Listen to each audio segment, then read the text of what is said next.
মানে বিষয়টা একটু দেখেন যে 10 মিনিট মডেল মসজিদ, এটার ভিতরে বাথরুমের অবস্থা, মানে এখানে ওই হাগলে বাইরে হগা দেখা যায়, গোয়া দেখা যায়। জানলাটা দিচ্ছে কোন পাশে, এখানে বসে যখন কাপড় খুলবে তখন ঠিক ওই বাইরে থেকে সব কিছু দেখা যাবে। দেখছেন অবস্থা, বাথরুমের ভিতরে জানলা দিচ্ছে কোন জায়গায়, তাও আবার গেলা চালা জানলা। এখানে বসে দাঁড়াইবে, দাঁড়িয়ে যখন কাপড় খুলবে বাইরের থেকে সব দেখা যাইবে, কে কাপড় খুলতে আছে, কে গোয়াটা দেখা যায়, সবই দেখা যাইবে এখানে।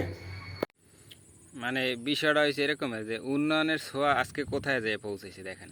মানে আপনি চাইলে বাথরুম করতে ঢুকছেন, কিন্তু কাজে কি আপনার পাঁচা মানুষ দেখতেছে, আর বলতে পারেন যে যে ভাই এর তো বাথরুমে ঢুকলে বাইরেতে চিনে না। বুঝলাম দিনের বেলা বাইরেতে চিনে না, যখন রাতের বেলায় বাথরুমের ভিতরে বাতি জ্বালানো হয় তখন বাইরে থেকে তো স্পষ্ট সবই দেখা যায়।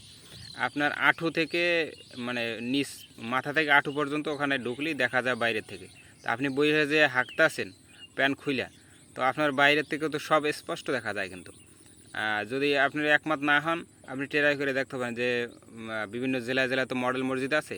তো ওই মডেল মসজিদের এই বাথরুমের কাহিনী একটু ঘুরে দেখবেন, তাহলে বুঝতে পারবেন যে খুবই ভয়ানক অবস্থা। মানুষ বাথরুমে ঢুকবে, হাঁকতেও শরম করে, মানে ওটা তো লজ্জাস্থানের জায়গা, ওখানে যে হাঁকবেন কীভাবে, মানে হাঁকাটাও একটা খুবই ভয়ঙ্কর অবস্থা হয়ে পরিণত হয়ে গেছে।